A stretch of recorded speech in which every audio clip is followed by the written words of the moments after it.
We've landed on a world at the rim of a galaxy. It's up to Rose, Ruchi, Kieran and anybody else who joins to carve a colony in this unknown world. Welcome back to RimWorld, guys. Unfortunately, the last save got corrupted as RimWorld went from version beta into a full release. So unfortunately we can't keep playing that. However, I've made a new save and I decided I'm going to give this whole video thing a try. Might make things a bit easier for you guys. Without further ado, I'll show you what your characters are, what they do, what they can't do, and why they will probably die. Keep in mind here that characters are completely randomized by the game. I have no control over their childhood, their adulthood, what they're capable or incapable of, what their traits are, etc, etc. So if your character ends up being like a gay, pyromaniac misogynist, which can actually happen, don't blame me, it's just your character being generated by the game. Rose is currently 24 years old. When she was a child, she grew up pulling carts and digging holes on the medieval world.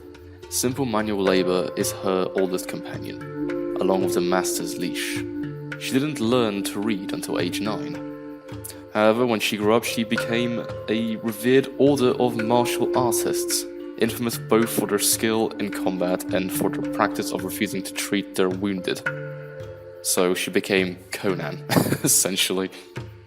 We can see that she's incapable of caring, which is to say that she's never going to doctor anybody, no matter how much they're bleeding or screaming. Her traits is that she's a night owl and that she is magically gifted. Ruchi is aged 22. As a child, he was a pilot fan, meaning that his father was a starfighter pilot and he always idolized the man. From a young age, he collected pilot memorabilia and studied pilot books, preparing to join the Deep Space Navy and follow in his father's footsteps. And he did. As an adult, after years of drilling and training, Ruchi joined the Deep Space Navy.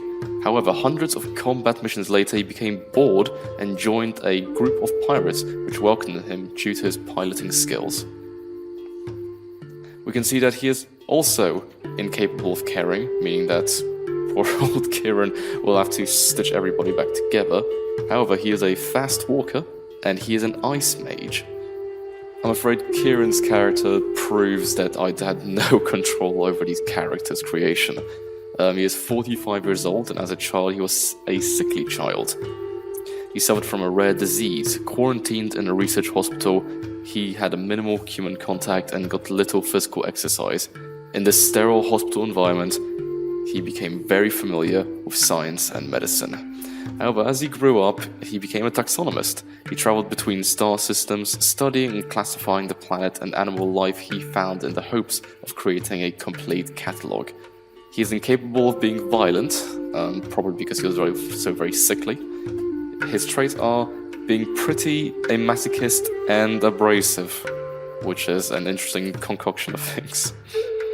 As a small aside before we get into this, I have installed a mod called Magic of RimWorld. I've never actually played around with it, but it seems like fun. This is why Ruchi is an ice mage and Rose is magically gifted. This is actually not in the vanilla game, but I thought it could be fun.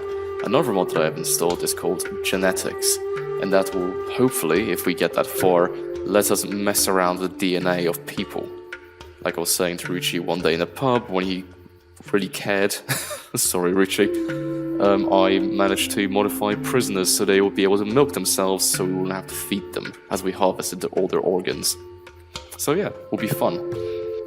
The beauty of this game is that we can play it as many ways as we want. We could become a nomadic tribe, we could try and build a spaceship to get out of here, whatever we please, really. However, because there's magic and we do have the ability to grow drugs, I think what I'm suggesting is that we try and make a drug empire and become wizardly. Essentially, we're going to have wizard psychic wars fueled by psychite tea and smoke leaf joints, and possibly some flakes, but that's all to come. Anyway, I hope that this is a good idea. Let me know what you guys think, and we can go from there.